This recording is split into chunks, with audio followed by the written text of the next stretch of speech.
नमस्कार मित्रांनो, मी सखी. आज निघालो आहोत नवीन भटकंतीला. आज आपण भेट देणार आहोत रामशेज या किल्ल्याला. हा किल्ला मराठ्यांनी 6.5 वर्ष मुघलांविरुद्ध लढवला होता. या किल्ल्याबद्दल अशी आख्यायिका सांगितली जाते की येथे श्रीराम जेव्हा श्रीलंकेकडे जात होते तेव्हा तेथे त्यांनी काही काळ वास्तव्य केले होते. श्रीराम या किल्ल्यावर विश्रांतीला जायचे आणि तेथे त्यांची शेज आहे म्हणून या किल्ल्याला रामशेज असे नाव पडले. पुनश्च एकदा स्वागत आहे तुमचं मित्रांनो श्याम सखी या युट्यूब चॅनलवर. आज आपण जात आहोत रामशेज या किल्ल्यावर. छत्रपती संभाजी महाराज यांच्या राज्याभिषेक सोहळ्यानिमित्त श्याम सखी चॅनलतर्फे आज आपण जात आहोत रामशेज किल्ल्यावर. साधारण नाशिक पासून 15 किलोमीटर असलेल्या नाशिक गुजरात हायवेवरती आशेवाडी या गावाजवळ असणारा हा सुंदर किल्ला रामशेज. आपला ट्रेक आपण इथून सुरू करूया. अगदी सुंदर छान असं ट्रेकिंगचा अनुभव आज आपल्याला येणार आहे. इथे गुफा आहे. बहुधा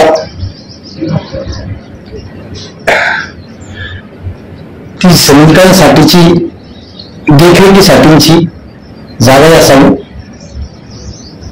त्याला आपण देवळही म्हणू शकतो. आणि इथूनच एक पायऱ्या जात आहेत, परंतु इथून जाण्यासाठीचा रस्ता नसावा.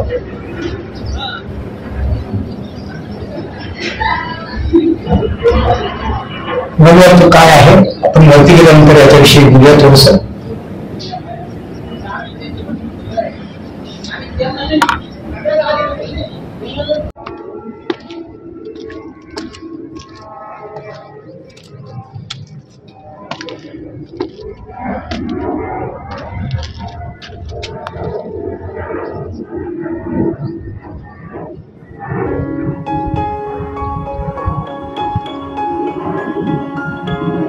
एक शिलालेख आहे मित्रांनो. येथे एक पाण्याचे टाके आहे आणि पाणी सुद्धा पिण्यासारखं आहे. आपण बघू शकतो मध्ये एक गुफाही आहे.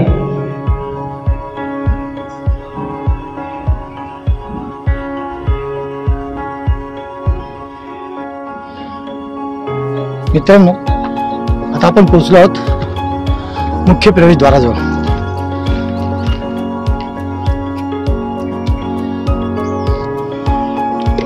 पूर्वीच्या काळी इथे एक दरवाजा होता, परंतु इंग्रजांनी तो दरवाजाही पाडलेला आहे. समोर जो दिसत आहे तो चुन्याचा घाणा.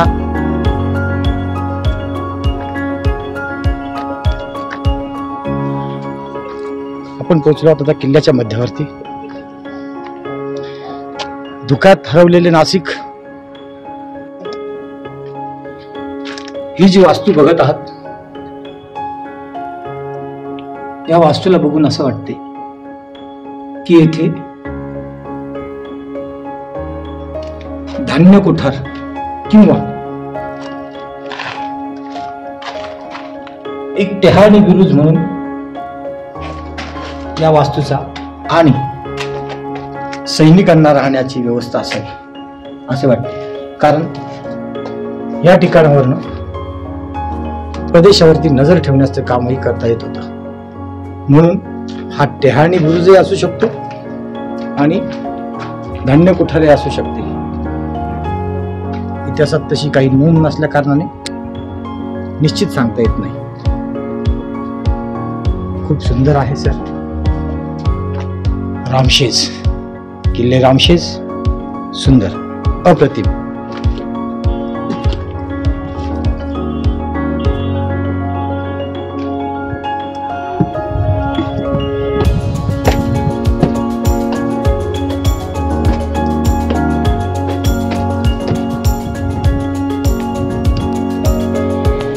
मित्रांनो, ही टाकी काही दिवसापूर्वी आमच्या काही मित्रांनी व दुर्गगिरी संघटनेने आम्ही सर्वांनी मिळून हे पाण्याचे टाके साफ केली होती. आज मी तिला खूप सुंदर अशा प्रकारे इथे एक जलाचा साठा तयार झाला आहे. आपण बघू शकतात, हा जलाचा साठा किमान पावसाळा होऊन अजून 2 ते 3 महिने झाले आणि अजूनही चांगल्या प्रकारे सुस्थितीत आहे. कधी काळी इथे किल्ल्यावर असणारी जी मित्रांनो, आपण जात आहोत आता चोरखिंडीत. चोरखिंड म्हणजे दरवाजावरनं जाण्याचा एक रस्ता, गुप्त रस्ता. इथे खूप सुंदर प्रकारचं कमल पुष्प कोरलेलं आहे आणि हा दरवाजा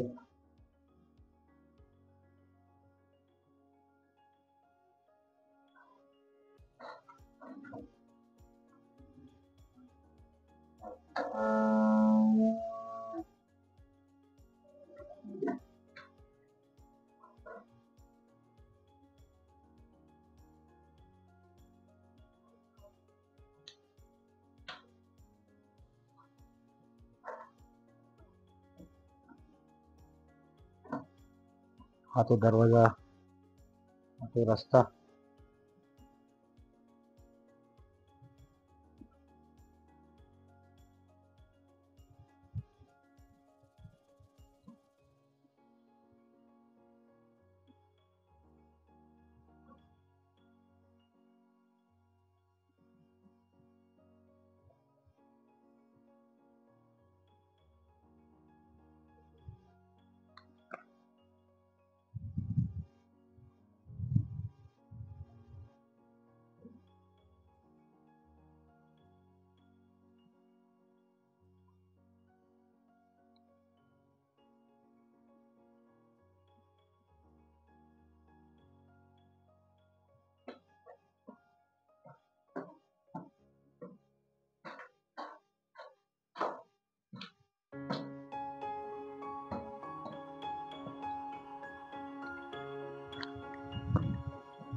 दरवाजावरील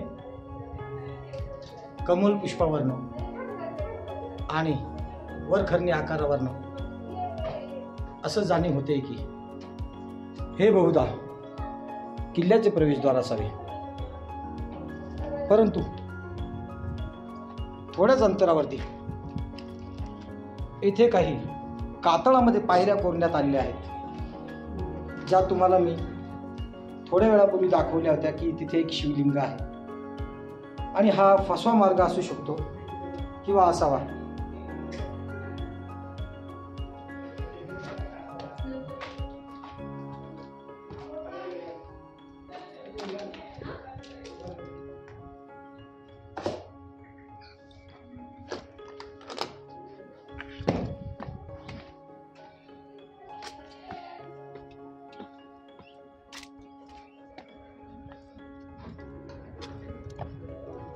हा पूर्वीचा येण्याचा रस्ता असावा, परंतु आता बहुतेक तिथे पडझड असल्या कारणाने पुढील रस्ता हा फार खडतर आहे.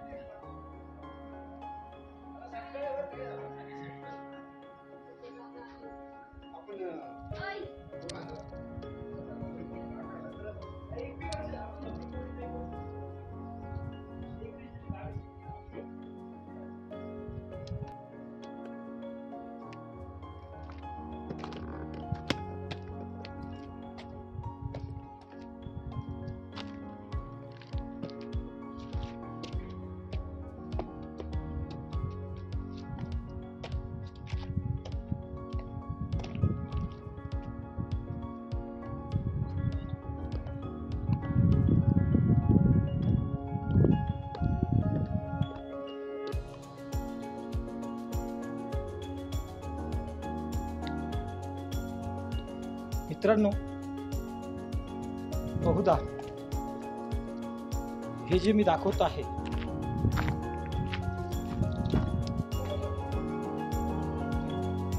घोडे वगैरे असतील व इतर वापरासाठी या पाण्याच्या टाक्यांचा वापर करण्यात येत असावा असे आहे.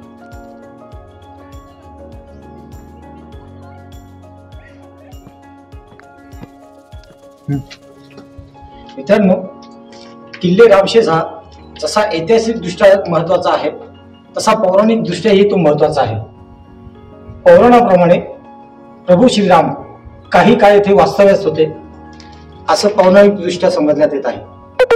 त्याचा इतिहास जर आपण जाणून घेतला तर आपल्याला एक शौर्यशाली इतिहास हा इतिहासात दिसून येतो. रामशेज किल्ला हा मराठ्यांनी वर्षानुवर्ष मुघलांशी कडवी झुंज देत लढवलेला किल्ला. हा किल्ला ताब्यात यावा म्हणून मुघलांनी अक्षरशः मांत्रिकाचा आधार घेतला, किल्ल्याला भेद केला. यासह असंख्य युक्त्या हा किल्ला ताब्यात घेण्यासाठी वापरल्या, परंतु मराठ्यांनी अत्यंत प्रतिकूल परिस्थितीमध्ये मुघलांच्या विरुद्ध ही झुंज दिली. हा किल्ला ताब्यात येत असताना मुघलांनी मराठ्यांकडून जी रसद ही या गडाला यायची ही रसद कापण्याचाही प्रयत्न केला. नाशिकमध्ये महिराणीजवळ असणाऱ्या गणेश गावामध्ये मराठ्यांची आणि मुघलांची एक लढाई झाल्याचे उल्लेखही आपल्याला वाचायला मिळतात. यासोबतच एक अत्यंत रंजक घटना जी या किल्ल्याच्या इतिहासाच्या बाबतीत घडलेली आपल्याला वाचायला मिळते ती म्हणजे किल्ल्याच्या समोर असणारा एक डोंगर ज्याला स्थानिक गोरख डोंगर असं म्हणतात. ह्या गोरख डोंगरावरनं किल्ल्याच्या उंचीचा एक लाकडी दमदमा म्हणजे एक लाकडी बुरुज उभा केला असं आपल्याला वाचायला मिळतं. आणि या बुरुजावरनं मुघलांनी किल्ल्यावरती तोफांचा मारा केला. याच्यामध्ये किल्ल्याच्या तटबंदीची बऱ्याच प्रमाणात पडझड झाल्याचंही आपल्याला वाचायला मिळतं. परंतु मराठ्यांनी कशालाही प्रतिकार न देता मुघलांच्या विरुद्ध ही झुंज सुरूच ठेवली. मित्रांनो, आपण एक आता अशा वास्तूकडे जात आहोत की जिचा उपयोग धान्य कोठार किंवा टेहाळणी बुरुजही म्हणून करता येत असावा.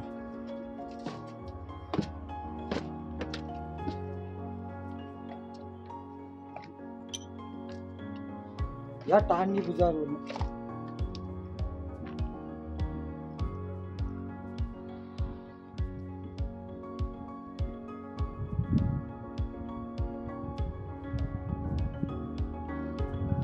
मित्रांनो, आपण बघू शकतात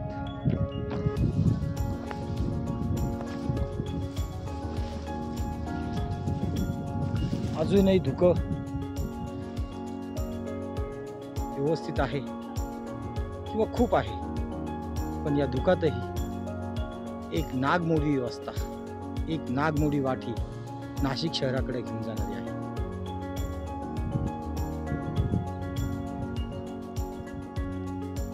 आपण बघू शकतात ती नागमोडी वाट.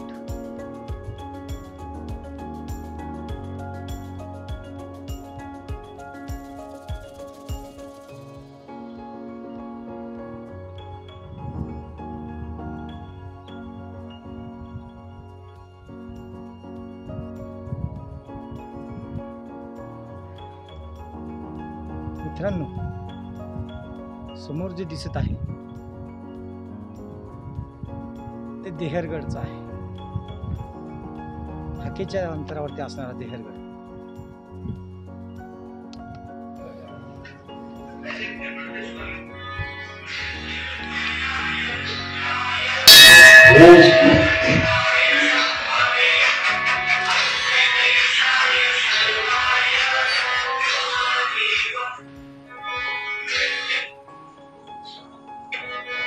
अगर घर में भूत रहता हो, प्रेत रहता हो, अनुभव होता हो तो क्या है?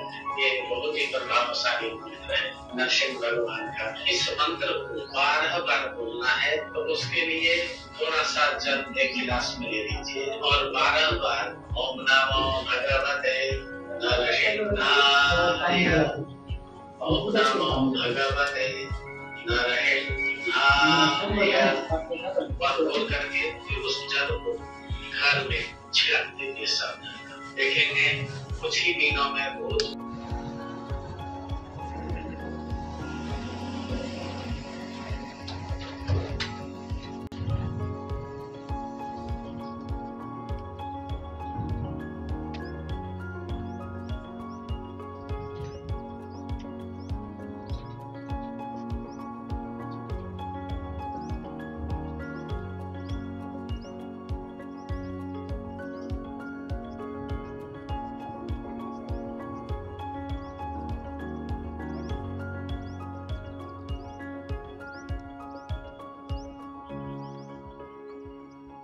मित्रांनो, राष्ट्रप्रेम, स्वामी भक्ती, एकनिष्ठता काय असतं ते आपल्याला आज रामशेजच्या लढ्यावर समजलं। वर्षानुवर्ष हा किल्ला अबाधित अविजयी राहिला आहे। तो आणि तो फक्त कमी कुमक आणि किल्लेदाराच्या जोरावरती।